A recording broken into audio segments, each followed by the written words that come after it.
Magandang araw! Sa video na ito, tatalakayin natin ang buod ng ika-32 kabanata ng Ibong Adarna na may pamagat na Ang Ikalawang Utos ng Hari mula sa mga saknong 1,060 hanggang 1,096. Pag-aaralan din natin ang mga mahahalagang pangyayari, tauhan, tagpuan, talasalitaan at aral, mensahe o implikasyon na matatagpuan sa kabanatang ito. Simulan na natin. Ipinatawag muli ni Haring Salermo si Don Juan upang paakyatin sa palasyo. Ngunit muling tumanggi ang binata kaya nagkita na lamang muli ang dalawa sa hardin at doon sinabi ng hari ang ikalawang hamon. Nagpakita ng prasko si Haring Salermo na may laman na 12 negrito at ito'y pinakawalan sa malawak na karagatan. Ang misyon ni Don Juan ay ang muling mahuli ang mga ito at isilid ulit sa prasko. Sa kinaumagahan ay dapat maiharap ito ng prinsipe sa hari upang maiwasan ang parusang kamatayan. Malungkot na nakipagkita si Don Juan kay Prinsesa Maria Blanca. Sa kanyang pangamba na hindi niya magagampanan ang napakahirap na hamon, nagpayo si Maria Blanca kay Don Juan. Sa ika-4 ng madaling araw, kailangan niyang magdala ng ilawan at dalhin ang prinsesa sa tabing dagat at dito'y gagamitin ni Maria Blanca ang kaniyang mahika upang utusan ang mga negrito na bumalik sa prasko at kung hindi magdaranas sila ng kaniyang galit. Naging matagumpay ang kanilang plano at kinaumagahan, naipakita ni Don Juan sa hari ang prasko na may laman na 12 negrito. Sa kabila ng tagumpay na ito, nagalit ang hari dahil hindi pa rin niya magawang kitilin ang buhay ni Don Juan, kaya't nag-isip ito ng mas mabigat na hamon. Dumako naman tayo sa mga mahahalagang pangyayari. Ipinatawag ni Haring Salermo si Don Juan upang paakyatin sa palasyo, ngunit tumanggi si Don Juan at nagkita na lamang sila sa hardin. Ibinigay ni Haring Salermo ang ikalawang hamon kay Don Juan.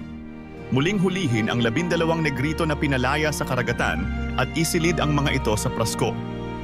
Nakipagkita si Don Juan kay Prinsesa Maria Blanca at ipinahayag niya ang kanyang pangamba sa hindi magagampanang hamon. Sa tulong ni Maria Blanca at gamit ang kanyang mahika, nahuli ni Don Juan ang 12 negrito at naibalik ang mga ito sa prasko. Naipakita ni Don Juan sa hari ang prasko na may laman na 12 negrito, ngunit nagalit si Haring Salermo at naghanda ng mas mabigat na hamon. Mga mahahalagang tauhan. Don Juan, ang pangunahing bida na binigyan ng hamon ni Haring Salermo upang muling hulihin ang 12 negrito. Haring Salermo, ang hari na nagbibigay ng mahihirap na hamon kay Don Juan upang subukin ang kanyang kakayahan. Prinsesa Maria Blanca, ang prinsesang may mahika na tumulong kay Don Juan upang maisakatuparan ang ikalawang hamon. Dumako naman tayo sa tagpuan. Ang kabanata ay naganap sa hardin ng hari kung saan ibinigay ang ikalawang pagsubok at sa tabing dagat kung saan pinaahon ni Maria Blanca ang mga negrito upang muling isilid sa prasko. Ngayon naman ay talakayin natin ang mga talasalitaan na ginamit dito. Nakaukmot, nakayuko o nakabaluktot. Nagulumihan, nalito o naguluhan. Nanaog, bumaba. Pain, patibong o panlilinlang. Pinaglimi, pinag-isipan ng malalim. Prasko, isang sisidlan o bote na ginagamit upang magsilid ng likido o bagay. Pumupusag, nagpupumiglas o kumikilos upang makawala. Humiyaw, sumigaw ng malakas. At ngayon ay alamin naman natin ang mga aral o mensahe ng kwento. Kapag may matinding hamon sa buhay, mahalagang magkaroon ng tamang kasamahan at gabay upang makamit ang tagumpay.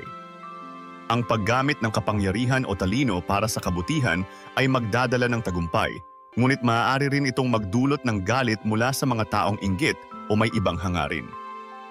Ang pagtanggap ng mga hamon, kahit na ito'y mahirap o tila imposible, ay nagpapakita ng lakas ng loob at pagtitiwala sa sariling kakayahan.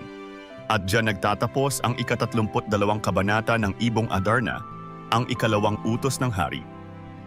Ano ang natutunan mo sa kabanatang ito? I-comment mo na ang iyong sagot. Inaanyayahan ka din namin na i-like, subscribe at i-click ang notification bell para lagi kang updated sa mga susunod naming videos. Hanggang sa muli, maraming salamat sa panonood.